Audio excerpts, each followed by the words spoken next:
It's been so great being here and talking to everybody. Larry, it's great to have you here. I'm really honored to do this with you. Your music rights company is probably the most important one in what you do. Let's start out with the origin story, just because it's interesting. Yeah. How did you start the company? I think it has something to do with a famous band and a famous wife of a famous artist. Well, that was our first acquisition. So I started, well, my history is I ran Island Records for Chris Blackwell for 11 years, starting, going to date myself, in 1989. Arista Records for 4 years, Virgin Records for a couple of years. And then in 2006, I saw a vacuum in the market, which is that iconic and legendary artists were not getting marketing support from their major labels that were typically relegated to special markets divisions. And so in 2006, I decided to start Primary Wave, and the very first conversation I had was with Courtney Love about Kurt Cobain's music publishing. Right, right. And you ended up buying that music publishing. We ended up partnering with Courtney Love on Nirvana's music. Right, right. So you still own that catalog, right? That's a long story. Oh, okay, we won't get into that. Sorry, I didn't know that. I would have just assumed you would still own it. But let's concentrate on what separates you from everybody else in the market, your competitors, because I think there are a lot of things that separate you. Yeah, well, we're a little bit unusual because I had no idea what music publishing was until about 3 years after I started a music publishing company. It's good to know before you start the company. Right, exactly. So, look, we came in, or I came in with my team with the perspective that we were not going to administer. Right, that we viewed it as a commodity. There were fantastic administrators, Sony, Warner, Universal, et cetera. Why bother creating a better mousetrap when I couldn't? Right. So we were going to concentrate, if there was $1 to collect in Brazil or $1 to collect in Singapore, we were going to concentrate on taking that dollar and turning it into $5 and letting our great music be administered by the companies that were currently administering those catalogs. Okay, that's the history of it, but let's talk about today how you've separated yourself from the other companies. I think there's a lot of things that you do, and even in the structure of your company. Yeah, so the way we're different is, again, we're not built for administration, we're built for exploitation. So there's a very large digital strategy department, for instance. I think we have 16 people. We'll build our artists' websites. We'll create the e-commerce platforms. We do our own playlist pitching. We don't rely on labels to do playlist pitching for us. We have a large brand team. So we have 8 people that just do tour sponsorships for our publishing partners or our master partners. We do brand alliances. We'll work with Procter & Gamble. We'll work with Coca-Cola. We just did a major beauty deal for Whitney Houston. We did a worldwide MAC cosmetic line. We did a scent beauty line in 3,500 Walmart stores. We've created, an Oh Mama beer for Styx. We just finished a Luther Vandross Waterford Crystal line. Those are the things our brand team does. And very unusual, we have a large content creation team. So again, because we don't have to spend the time concentrating on collections and royalty administration, we produce our own films. So we produced a Whitney Houston biographical film that just came out. We're producing a Boy George biographical film. We're producing documentaries, Broadway shows, podcasts. That separates us, we think, from our competitors because we're creating value for our partners. Right. And then the other thing that separates us is we're really only buying somewhere between 50 and 80%. So we're investing in a partnership with the artist or the heirs, where most of our competitors would rather buy 100% and take complete control.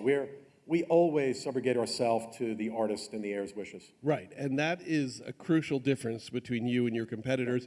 And maybe you can explain a little deeper why that's a good strategy, not buying 100%, buying 50% or 80% of the ownership, and the heirs or the artists still have ownership. Yep. Well, look, first of all, we've done almost 170 deals, acquisitions, partnerships in the last, call it 5 years.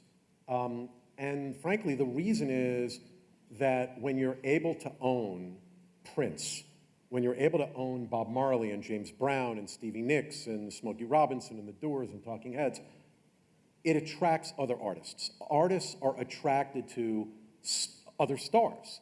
And so our artists are our best references because we are actually delivering. Our team works very hard in our partnerships. So when you deliver for an artist will let their friends know. And our artists are our best references. Right, and the reason that you can deliver for your artist, again, getting back to it, is you only own 80% or 50%. Correct. And there's some incentive there. Please explain that. Yeah, there's a big incentive for artists to root for our success and participate because, again, if you're partnering, they're sharing in the upside. They're sharing in the back end of a motion picture, or they're sharing in the piece of the brand deal, or they're sharing in all the notoriety that goes into uplifting streaming, right? So they're benefiting. The case of the Whitney Houston estate, when we bought into the estate, there were meager sales. The revenues were very low. We invested in the estate, and we've owned it now, we're partnered with the Whitney Houston estate it's been about 4 years, and we've more than quadrupled the earning stream of the catalog, so which means that the 50% that the Houston estate still owns is worth so much more than 100%, the 100% interest they had years ago. Right. I mean, that's a great way to explain it. I'm going to emphasize what you said at the beginning, which is that there's an incentive for the artists, let's say they're still alive, because you own lots of catalogs that artists are still alive, yes, to participate with you, to actually cooperate with you. But for other people who are in the same game as you, who buy 100%, there's no incentive for the artist to participate because they've already got their money. Listen, we'll tell an artist. I remember a conversation with Smokey Robinson. He wanted to sell 100%. And we said, look, we don't want to buy 100%. We want you to reap the rewards. So it is very rare that we will buy 100%. There have been certain cases, the James Brown estate, the trustee and the court were selling the asset. We had no choice but to buy 100%. Olivia Newton-John, chose us to be the keeper of her flame because of her illness.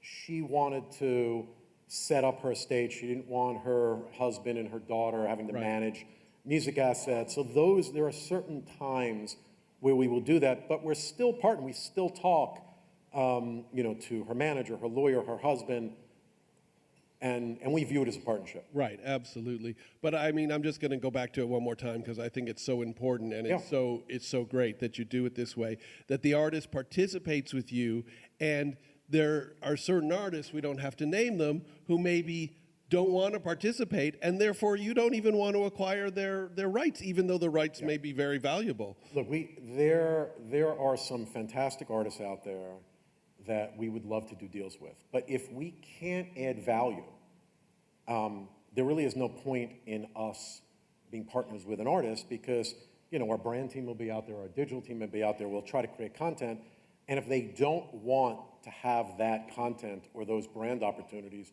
or those marketing opportunities, it's very hard to create value enhancement. And that's what we do. That's all we're interested in. Right. And I mean, it must be frustrating for your team if they have a great opportunity and the person says, no, I don't want to do that. Well, when we buy, when we invest, we actually look at it as investing in the artist. It is investing. It is investing. So when we buy, we always prepare a 5, 6, 7 year plan. We go over it with the artist. We know what we're getting into before we do the transaction. So if an artist isn't participatory in that process, it's going to be difficult. But it's rare we'll enter into a relationship unless the partner is all in for what we do well. Right. That makes perfect sense. So here we are in Asia. So you guys actually have big news in Asia and also plans here. So let's talk about that. Sure. Well, I think Mandar, Takar, and his team are somewhere in the audience. Must be. Mandar, raise your hand. We can't actually see because of the lights. So, we partnered with the Times Company of India, one of the largest media companies in Asia, in India. And, it's been a fantastic partnership so far. We are very excited about India. We're excited about the market. We're excited about Asia. And what we're looking to do is basically partner with the best management teams in each region. We have a substantial Anglo repertoire. We want to invest in local markets, and we found this spectacular team with Mandar and his team with Times Music, and we're doing the same in other markets as well. Right. I mean, if you would you talk a little bit more about the Times deal? I don't know how specific you want to get, but it seems fascinating. And then I have a couple follow-up questions about that as well. So. Well, look, I think we found the perfect partner in India. It's basically, to keep it simple, it's basically a 50-50 relationship. Okay. We've got a ton of cash. We've got a lot of capital. Mandar is going to spend that capital, hopefully wisely, and grow a very big business in India. Listen, the Indian market, I think it grew 35% last year. Oh, yeah. The market's changing. It's going to change from an advertising-based model to a subscription-based model. We think that the region in general is going to be a very, very absolutely good investment. I mean, India is growing really, really fast, and not only is the model of accessing music changing, but music taste in India is changing very rapidly and significantly. From anybody who knows anything about India, it was Hindi film music playback, and now it's really exploded into all different genres and all different bands. It's probably certainly the major market that's changing the most in the world right now. Just to connect it to something you said before, so your idea is to increase value. Do you have ideas, or are you going to leave that to the local team?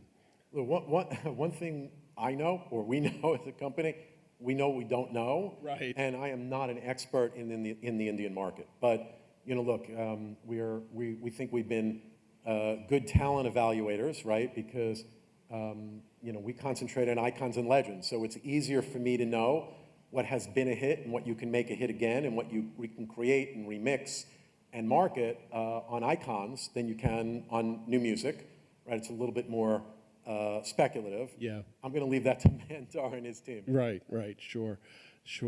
Have you looked into any other Asian markets, or you guys are investigating that now? Yep. Well, there's a gentleman named David Loiterton who's going to be on a panel. Yeah, I think I know. Right after me, and most people in the room probably know David from his years of being in the market. And David is our guy. He is a fantastic executive. He's identifying quite a few opportunities, and I'm sure over the next 12 months you'll be reading about Primary Way of going into a bunch of partnerships in the region. Okay, I'll ask him about it. In your sector of the music industry, as most people know, there's a huge amount of capital pouring into it, much more than when you started the company, and in the last, let's say, 5 or 6 years. I wonder how you feel about that and the effect on the marketplace, et cetera. Well, look, it's interesting. There has been a lot of capital that's poured in over the last 3 or 4 years. Music is now considered, an alternative asset. Financial institutions have been pouring in, putting a lot of money in. It's not having money, right? There are a lot of people that have a lot of money. It's the ability to find opportunity. And I always say in our business, there are 2 things that matter most, right? There's curating the appropriate acquisitions. And I think a lot of people make a mistake when they have too much capital. They get nervous and they want to spend money. So when you get nervous, you're not necessarily doing the right deals. You're buying brand new catalogs, or you're buying music you can't market, or there are a lot of acquisitions that you can make that are not necessarily good for growing value or returns for your investors. So curating appropriate acquisitions, and then you have to add value because, look, everybody knows multiples now are high. In fact, in some instances, they're crazy, right? But we've paid crazy prices before. But when you're paying for a Bob Marley or you're paying for a Prince, and there are unlimited marketing opportunities to create new revenue streams, you can turn a crazy multiple into what would appear to be a very low multiple, right? But if you're buying at a 20x, which a lot of people in the Anglo world have been paying 20x, that's a 5% cash-on-cash return. That's not an interesting return for an investor.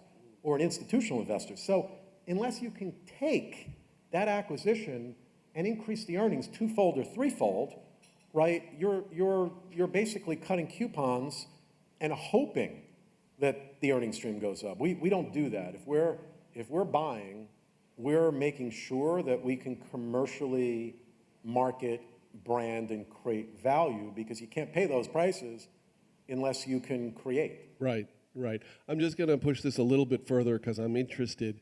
So with all this capital flowing in, and I think that what you're alluding to is that maybe some of the people who are buying it are not actually able to increase the earnings as much as you can. But with all the capital flowing in, does that make it harder to acquire the things that you want to acquire, or not really? I mean, you have a fantastic reputation in this market. Well, look, theoretically, the answer is yes, right? The more competition, the more money, should be harder to buy.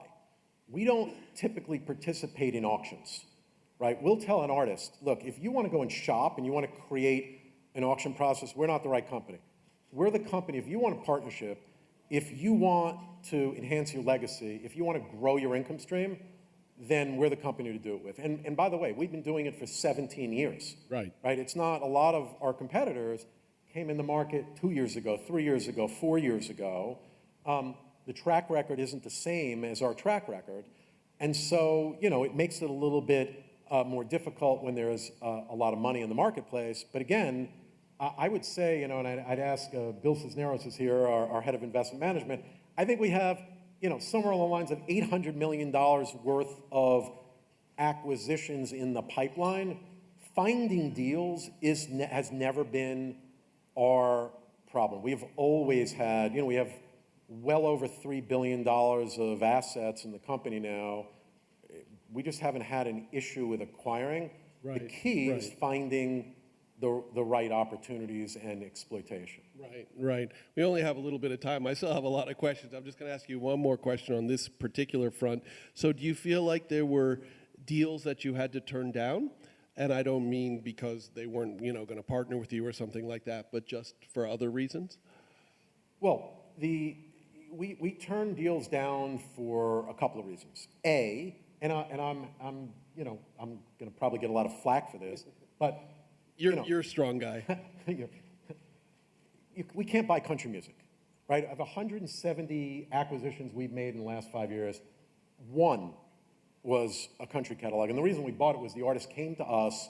It was a very, very low, respectable price, and the artist really wanted a partnership. We just don't buy country music because how often do you hear country music in movies, television shows, advertisements? You know, there's country radio, but if you're buying at a certain baseline, that income's coming down. It's usually not going up. So if you're paying a high multiple, you're going to even pay, it's going to even be a higher multiple 3 or 4 years down the line when the income stream goes down. So, you know, you have to be very careful. Right, right, yeah. That makes sense. I want to talk just briefly about your content creation, particularly about the movies you mentioned. There's a Whitney Houston movie, Boy George movie. How did you go about doing that? I mean, you guys, I know you're a content creation company as well as a music rights company, but that's a new game, right? Dealing with Hollywood. Yeah, well, look, we've been doing it for 17 years. We really recently significantly upscaled in terms of our capability. We brought someone on, a partner, Natalia Nestaskin, who used to be head of music at UTA, to run our content division. So she's head of content. Kathy Schulman, who is a big Hollywood producer. She's, you know, one of the 5 most important female producers in Hollywood, let's say. She was an Oscar winner for Crash. She's produced everything from Bad Moms to you know, a recent movie called Woman King. Critically acclaimed. She's a major producer. She's an in-house producer, a partner of ours. She's producing the Boy George movie. We haven't announced it yet. I probably shouldn't have said that. But she's producing. Now you have. You just announced it. She's producing a lot of movies for us, and you know, she's great. She takes a project on. She gets the movie made. It's key to have people not just that can develop, but can actually get things made. There's a big difference. Yes. You know, you're investing in development, that doesn't mean you're going to get it made. Kathy and Natalia get projects made. Wow, that's fantastic. That's fantastic. I didn't realize you expanded that deeply into the filmmaking division. Well, the time really flew by, but I really enjoyed it. Thank you so much, Larry. Everyone, please, loud applause for Larry Mestel.